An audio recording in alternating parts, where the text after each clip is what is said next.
G'day, Dave the Enlightened Plumber here with today's quote. The only limits in life are those we impose on ourselves. The only limits in life are those we impose on ourselves. This is from Bob Proctor. An awesome quote here.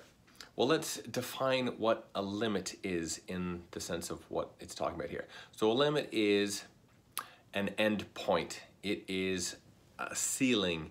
It is a level at which, as individuals, we don't feel that we can get beyond. So I may have a limit in my head that says, okay, I'm only going to earn $50,000 in a year, and that's it. So once I get up to a point in my life and I start earning that amount of money, as soon as I get that beyond that, that's fine. It could be 75, could be 100,000, could be 2 million, whatever it is. That's the limit that I've got for myself. If it's that I will only ever have a high school education, there it is. That's my limitation. I can't clearly get a degree or anything else because my limit is high school. Maybe it's a limit that I will only ever have one friend, or maybe I won't have any friends. Or maybe my limitation is nobody's gonna love me, therefore I will never get married, or I will never have another partner, whatever, right? There's all these limitations that are set up. Well, the thing is, that is set by me for myself. Whereas if I was to look at this and say, as a human being, I am a male, I'm about 6 foot tall, I do all these things, right? I have all this stuff around me, but all that is stuff. So whether I am a man or a woman, or whether I am 70 or 6, inherently I'm still a human, and one human is the same as anybody else, barring physiological, or spiritual differences or whatever. And even spiritual differences is kind of not really too much. It plays a part, but it's not a super differentiator. But inherently we're all the same. As humans, we are all capable of the same things. And there are a few real limitations. I am not going to be able to lift or have the same strength as someone who is physically twice my size or even half my size, right? There are differences physically that I may not be able to do.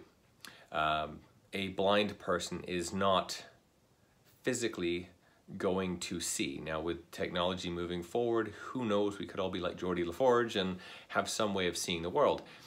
And a blind person will probably see the world in a different way, maybe not visually, optically, but they have their own other senses that will allow them to see the world or feel it or whatever it may be.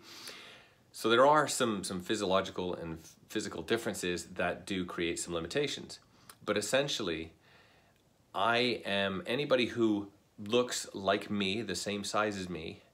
If I was to walk up to someone in the street, I should be able to do exactly what they do, at least.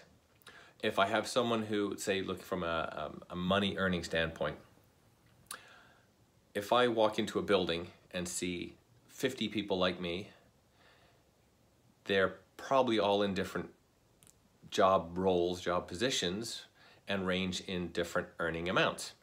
Well, I can go up to, say, the CEO of the business and look at them and say, okay, well, they kind of look physically like me. Well, if they're earning $500,000 a year and have 20 weeks off in a year and all that, well, why not me?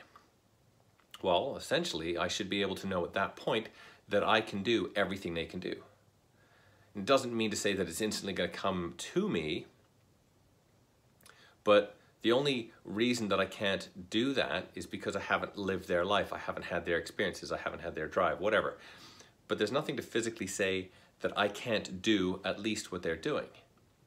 And so looking around the world at all the different people, why are there a few that seem to have more experiences, have more money, have higher education, whatever? Well, that's because that's what they've seen for themselves and set, and that's what they've done. That's their limitation.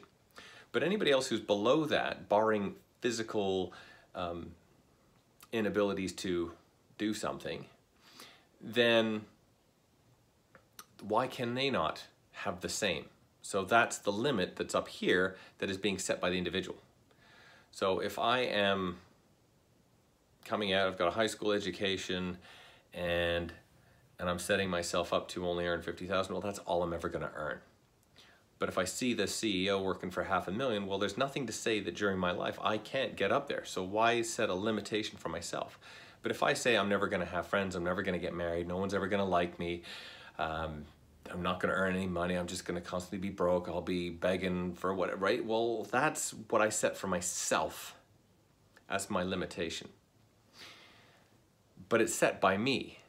Whether I am consciously aware of it or not, it's set by me. But as humans, there's no reason to say that one isn't any different to another. So if one person's got it, everybody else can have it.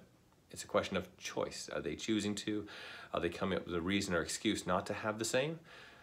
But if you see someone else doing something that you want to do, well, you can do it. It's just your choice of doing what it takes.